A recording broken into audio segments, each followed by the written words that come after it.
Tumanggi si dating Davao City Court Sheriff Abe Andres sa anyay partisan politics. Si Andres ang sheriff na sinuntok ng noong mayor at ngayon vice president na si Sara Duterte. Ito'y matapos siyang ilista bilang testigo ng prosecution panel para sa impeachment trial ni VP Sara. Pero may sagot dito si House Trial spokesperson Zia Alonto Adyong. May report si Sheila Natividad.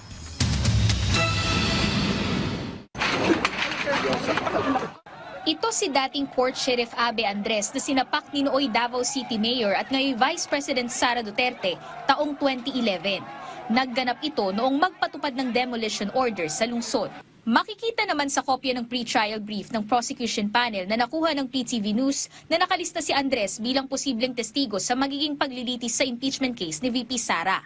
Ang dahilan, maaari kasing patunayan ng dating sheriff ang posibilidad na gumawa ng karahasan ang vice-presidente dahil naranasan niya na mismo ang pagdapo ng kamao nito sa kanya.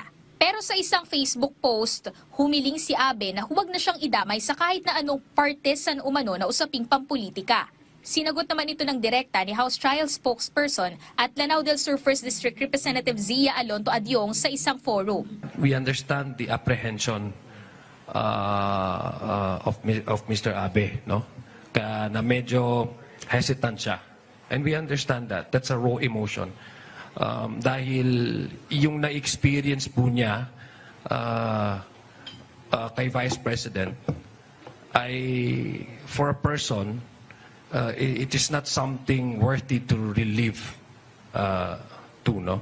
Kung sa akin din nangyari yun, medyo traumatic din yung experience na yan. Dagdag pa ni Adyong, sumunod lamang din sila sa direktiba ng impeachment court na magsumite ng listahan ng mga posibleng iharap na testigo para sa trial proper sa July 6. What I'm trying to say is that the court is actually a non-partisan venue to discuss accountability mechanism of the Constitution.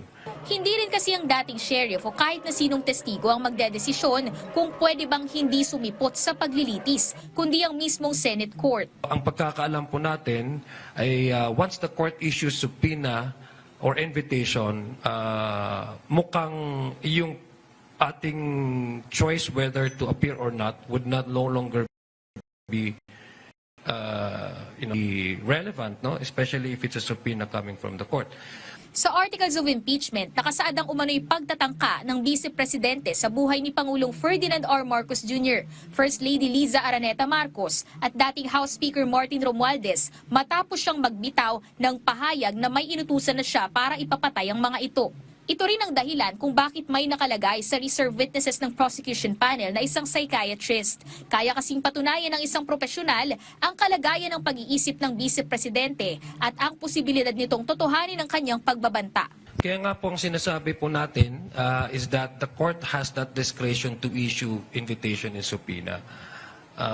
And kung naka-issue naman po ang korte ng subpoena, doon sa mga potential witnesses, sabi ko nga po, personal choice is already immaterial. Kasi the court is exercising their constitutional duty to try and decide the case.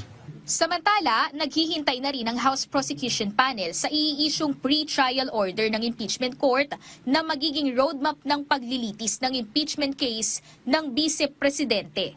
Sheila Natividad, para sa Bayan.